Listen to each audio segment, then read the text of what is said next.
Hey guys, welcome back to the channel, episode 2 of my no money spent squadron. Today we're going to get into our first game of Rivals, give you guys a team update, and just some of the things that I'm looking forward to doing with my team for the next week or so. If you guys are enjoying the content, let me know in the comments section down below. Don't forget to subscribe, pushing that 30,000 sub mark. Thank you guys again for watching. All right, let's get into episode 2. All right, so here we are. Team is all set to go. Strategies are in place. We're going to dive headfirst into Rivals and see what happens if we can get some dubs in our first game. I think the last thing we do need to do is anoint our captains. And I mean, I don't see anyone that is going to lead this team more than Austin Matthews. Even though my own Sharks captain is on the roster, I have a feeling that will be temporary.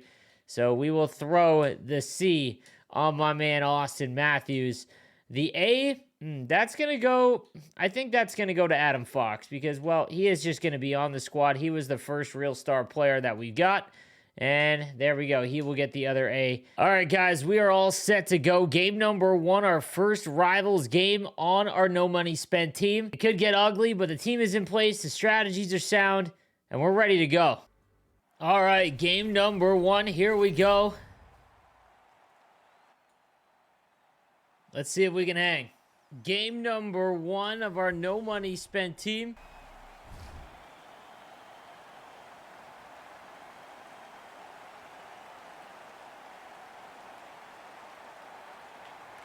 And they're underway. We'll pick it up 5 minutes into the first. Ferraro with a great chance on the backhand, but he's robbed. Unable to bury that one. Our first real good chance of the game. Back the other way, though, and Fox gets bailed out by a huge save by Kemper, and we're going end-to-end. Cousins with a nice little self-sauce, cut into the middle, and we draw a penalty. The boys are going to the power play for their first time in the first period with that John Carlson penalty. On the power play, here's Barzal, rips one far side, he can't get there. Matthews collects the rebound, shock and awe from a bad angle, and it's going the other way, but a nice opportunity on the power play there early. Suzuki rips one on short-handed, and we can't get out of the zone. That one's going to go wide as well. Later in the first, penalty coming up, and a big save there. We're going to go on the penalty kill for the first time in the series as Josh Morrissey's going to head off. See if we can keep the lead. All right, on the penalty kill, we get it up to Couture, makes a nice little move down the wing, tries to go into the corner, stops up, shot short side. That one's going to be stopped as well. All right, we jump ahead to the second period, still 0-0. Matthews down low, backdoor to Olofsson, and we're going to have the first goal of the franchise as Victor Olofsson buries one from the captain. A nice little give and go down low as Matthews backdoor far side, and Olofsson makes no mistake. Later in the second, minute to go, nice little move for Ferraro, back to Olofsson, and he's got his second with under a minute to go in the second period. He gives us a nice 2-goal advantage as Olofsson's buzzing early on in the series. All right, jump ahead to the third on the power play. A nice shot on goal here as he plays the puck, and a poke check from Olofsson is going to get him the hat trick. It is not a pretty one, but nonetheless, the 81 Victor Olofsson is going to bury his third goal. As he plays the puck out, we poke it free off Gerard, and it's in the back of the net, and we've got a 3-0 lead in the third. All right, still in the third. Late Danault down the boards. He's got a step, backhand, forehand, and he buries it. And now it's 4-0. Danault with a pretty move at the end there towards the net, and we're flying. Philip Danault getting his first for the series. Now, last minute to go. Barzal down the wing. We finally get to use his speed. Keeps it on the forehand. He scores. Goes far side. And just like that, it's 5-0 as we take a stranglehold late in the game from Zucker. That X-Factor Barzal flashing his speed on that one as we just hold it on the forehand, wait far side, and that beats Carter Hart. And that is going to do it for game number 1 of Rivals as we take a big win to start the season. Huge first win for the boys. No money spent. And we put up a heck of a fight there as Darcy Kemper gets the 18th save shutout. Take a look at Victor Olofsson with a hat trick, 4 points on the night. Heck of a first game. Barzal with 2, Ferraro with 2. let's take a look at his squad, what we were going up against. Base Letang, he's got the 91 Yager. Hornquist, John Carlson. So a lot of base cards for sure. Not an awful team by any stretch. He has the Connor McDavid X Factor. I mean, you got to boost that thing up. A fun game. We played really well, and we're off to our first starters. He's got a lot of the master set items.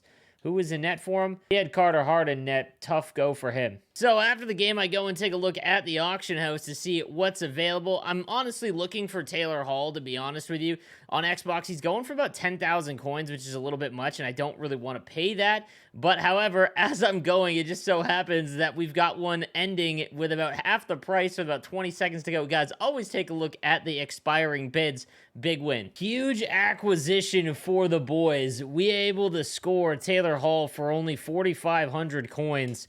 That's why you got to take a look at the auction prices and the expiring bids. That was a huge one for us. I was just randomly looking too, so just fell into our new first line left or right winger, and it's going to be Taylor Hall. And honestly, Olofsson probably deserves to move up a line after that first performance, but that's okay. So Skinner is going to take a seat as we put the new Taylor Hall on our squad. Happy to get him for that price. That was phenomenal. So we'll move him all the way up to line number 1. And Zucker will stay. I mean, he had a decent game. Maybe we'll move him down. I mean, we got to keep Olofsson where he is after that kind of performance, though. So Taylor Hall now on that first line, and we'll put him on first line of offense as well. And yeah, Olofsson's going to stay right there. So some other targets, we've got to take a look. Obviously, we still need a lot of help. We're going to need some wingers. Obviously, our third and fourth line are just players that I don't want at all. Like, there's no value here. They are just starter players, better than anything else I had. So we got to take a look at some potential targets that we're going to look for. And in my videos, guys, my other cheap cards to buy video, you'll see a lot of them there. Like Base Duchesne might be one. We'll see if we can find Oliver Bjorkstrand as well. He might be a nice buy. We'll take a look at what they're going for, though. So I think what we're going to do first, though, is try and get Matthew Barzal and Austin Matthews as high as we can possibly get them. Like, we're going to have to wait to try and get Austin Matthews to his 88. I mean, 100,000 coins is just not something I want to spend. So, I mean, maybe we get his base card, but we're going to have to wait a long time to get him. However, Matthew Barzal can get up to 91 speed with 5,000 coins. I'm tempted to do that, but the third but I mean, even the second line does need a lot of work. So we're probably going to hold out there and wait for some upgrades. Also on defense, I mean, Morrissey's not awful, and neither is Clefbaum. I mean, they're not very good. Hughes is someone that I'm probably going to target, and we got to wait to see if we can get him. Another big thing that we just completed was our next X Factor player choice pack. So you can do one of these every 30 days, and that is a huge thing to get done as quick as possible. So I waited till I had 20 untradeable golds, because, again, those aren't going to be able to be sold, and I want to sell all of my tradable golds. So I just waited to do that. Let's go ahead and open. We're looking for a big-time pull. We are looking for a Connor McDavid. That would be so big. I mean, honestly, Connor McDavid would be huge. Poster, Panarin would be great. McKinnon. Outside of that, there isn't really anyone I'm super thrilled with. I mean, Carlson would be okay, or Makar, but we already have Adam Fox. So really just those big guys, but we'll see what we can do here. We're hoping for Connor McDavid, though. That would just be a gigantic pull. And here we go. Let's see. All right, Connor McDavid, pack number 1, item number 1. We've got, all right, Roman Josi. That is one of the worst ones in my opinion, so that's not going to do well. All right, we'll move on down the line here. Okay, item number 2, we've got Chris Letang. Again, not very, very good. We do have his base card, however, but it's so cheap that really it isn't going to do much. This wouldn't be a terrible option, I mean, just early on, but there's so many better right-handed defensemen I'd rather have. All right, so not a good start. We need some big juice here. Here we go. And it's Mitch Marner. Okay, a forward. This is probably the one that I would take right now. Not one of my favorite right-handed wingers, to be honest with you. I mean, honestly, not a very great card in terms of the other right-handed wingers you can get, but I would much rather have him than the other options just because it's harder to find the really juiced up forward. So, all right, we still got 2 more options here. McKinnon or McDavid would be gigantic. So, here we go. And it's Victor Hedman. All right, this one is tough. This is tough because at the end as an 88 is one of the best left-handed defensemen in the game. Obviously, the cost is extremely high. Oh, that one's tough, but he is very slow until you get up there. That's tough. All right, I'm hoping that this is an easy pick. I'm hoping that this is one of the best ones so I don't have to make a tough decision. And we're going to get Andrei Vasilevskiy. So it, in fact, is an extremely difficult decision. This is a brutal 5-pack. So, okay, let's just think this through. Victor Hedman, let's say, what could we reasonably get him up to that we could actually use him in the lineup? It's pretty much right here. So 83 overall. It's going to cost, a couple thousand coins. He's got 83 speed.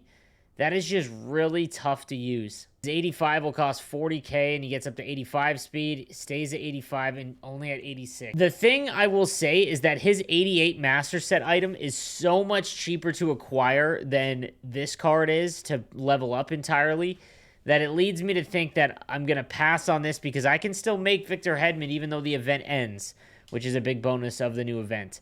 So I'm not going to go with Hedman. I'm not going to go with Vasilevskiy. So we've got to choose between Mitch Marner, who I've never liked. I've never liked Mitch Marner cards because of the fact that I think it's just because he's so skinny. He's only 175. 6 foot isn't terrible, but I mean, if we activate both, I mean, maybe this is the time we try Mitch Marner out. We'll put him on a line with Auston Matthews. 65,000 coins or base Mitch Marner, which is probably way cheaper than 65,000 coins, is probably the play. And we can kind of get him up quick enough to be usable. Chris Letang, we can have his full card, and he's 87 speed as a right-handed defenseman. But I just think right-handed defensemen are much more easy to acquire. We're gonna go Mitch Marner here. I don't love it at all, but we're gonna go Mitch Marner here, and we're gonna put him in the lineup. I think that's just probably the best one. Not a very good pack at all. That's tough.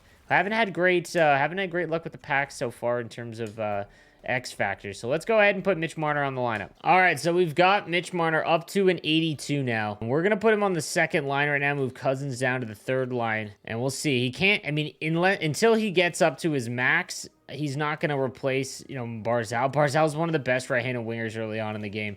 However, once you get Mitch up to that final stage 7, he does get fly the zone. If we can activate that, then he gets 90 speed, and we can put him with Matthews. But I like the team now. It's coming together. I do like the team. We'll put him on the power play as well. There we go. Okay. All right. So a nice addition there with Mitch Marner. That's a pretty big one. All right. We completed a couple of milestones, and we got a couple of base packs. Might as well go ahead and open those. I don't expect much, and they are untradeable. But hey, all you need is one giant pull to turn everything around, but our team is in good spots, and like I said, I don't mind having these untradables because you can use them for sets, especially the silver players. I don't mind getting them because there's really no value in them, and you can just throw them blindly into sets and not really have to worry about it. Scott Wilson, and nope. All right, nothing there, so that's the first one gone. And we'll go ahead and rip all of these. And we got Robert Thomas. I don't think he's going to make the squad, though. Nope, but that's another gold that we can use later on for, and whether it be the next set. Oh, look at that. Oh, man, one of the ugliest Sharks uniforms. Those Stadium Series jerseys were gross. Nothing there. Okay. All right, we're through one game here of our qualifying games, and we'll get into game number 2 and see how it goes, if we can keep it up. Debut of X Factor, Mitch Marner, and Taylor Hall. Big new acquisitions for the squad. Let's see what we can do. All right, we'll pick it up in the first period, and this unfortunate bounce, but watch Fox. I don't poke with him. I just make sure that I stick with the new interception mechanic back in the game. You don't want to poke check when trying to intercept passes, and we go the other way for a nice shot on goal. Later in the first period, it's Letang. Back to Morrissey. I wait for him to make a step and just let a missile go as Morrissey is going to pick one up early in the game. An absolute dot top right-hand corner. And again, if they're going to give you time and space, walk in from the point, guys. There's no need to fire right away when you get it from the point. All right, 5 minutes to go in the first. A nice intercept there from Riley. Morgan Riley up to Olofsson. The story of game 1. Sauce into the middle, and Ferraro is going to collect the garbage as we didn't have much of a play there. Olofsson just saucing it through everybody. It's going to land in front, and Ray Ferraro, with that close quarters superstar ability, bangs it home. So in the first period, pressure down behind the net. He's going to turn it over. We walk out in front. Shot on goal, and Terry's going to collect the garbage as the fourth line comes up big late in the first period. And we take a 3-0 lead there as a good walkout in front move. But Troy Terry is there to collect the garbage. Seconds to go in the first. Towards the net. Can't get it through. Now Taylor Hall has a step behind the net. Walks out in front. And he's going to get the wrap with 3.5 seconds remaining. As Taylor Hall, in his debut game with the team, able to get free behind the net and keep him at bay with that forehand wrap. Big goal there. Early in the second period, back on the power play. It's been electric already. Offensive zone draw, Ferraro. He's going to win it. Back to Marino. He holds on to the puck. Waits for a second. Still being pressured. Now down behind the net. Back out in front. Olofsson's going to bury it. An easy one-timer there. And that's going to do it. And there it is. Our first rage quit of the series. As Victor Olofsson just dominating the stat sheet once again. Look at the stats here. 15 shots to 0 in one of the most dominant performances that I might have had in NHL 22. And my goodness, let's take a look at the team. Ray Ferraro with a big 3-point night. Victor Olofsson, goal and assist. So he's already got 6 points in 2 games. Troy Terry had a couple. It was really a balanced offensive night. Mitch Marner, newly acquired Mitch Marner, didn't have anything. Taylor Hall, obviously, with his first goal with the new team. And then in net, we had Darcy Kuemper pitch the shutout. We'll take a look at his team and what he was working with. I don't think it was anything great. Stahl, Corey Perry, team of the week. Brent Seabrook, a lot of base cards. This is really a starter team, so it's not like he had an advantage. Actually, it's much worse. He's got some silvers in the lineup. Anyone big here? I'm not seeing it. Oliver Bjorkstrand, so he had some budget guys, but no, this was a pretty tough one for him. Cale Makar, all right, not bad. And then in net, he had Mike Smith. That one's ugly, but nonetheless, we move on, and we're 2-0. As we're looking to save up here, we've got a 5,000. I don't believe we can make any more upgrades. Maybe Barzal? We'll take a look at Barzal. I would like to just get him done. We can go to 5,000 with Barzal, so we're going to get... Let's take a look at what we can buy for 5,000 on the auction house right now. Maybe there is some forwards because our bottom 6 is pretty weak, and I would like to get one more player, and I think that's more important than getting him up by a +1. So we'll take a look at the price ranges here and what we can find for 5,000. Could go with Nikolai Ehlers, but again, we have a lot of left-handed. I think we need some righties. But actually, you know what? For that price, for basically the bare minimum, we're going to grab him because that's still a really nice price for Nikolai Ehlers. Okay, so that's going to be added in. We'll lower that down to 4K. This one's interesting. I love Connor Garland as a player. 88 speed with, mid-80s shooting. I low-key just want to get this card because I actually like him as a player. 2750. Yeah, there's really no harm in that. You know what? We're going to grab Connor Garland. I love him as a player in real life, so we're gonna use that, and then let's take a look. We'll add those new guys to the team and see how everything's looking. All right, so here is where it stands. Barzal, Matthews, Hall, Mitch Marner, Ray Ferraro, Olofsson. We got the new team of the week, Connor Garland, with Logan Couture and Nikolai Ehlers, and we're able to activate Protector. We'll take a look at what he looks like with Protector on. Nice slap shot accuracy. Deacon goes up a little bit higher, as does their defensive awareness. And then we've got Cousins, Philip Deneau, and Niederreiter. On defense, it's Fox and Riley. We've got Letang and Morrissey, and then Clefbaum and Marino. And then, of course, our lights-out goaltender, Darcy Kuemper, who is literally 2-0 and has not allowed a goal. So, guys, that is going to do it. We're going to leave off here for the episode. Obviously, a great start to Rivals. The next episode, we'll finish off our placement games. All right, guys, thank you for watching. I'll see you next episode.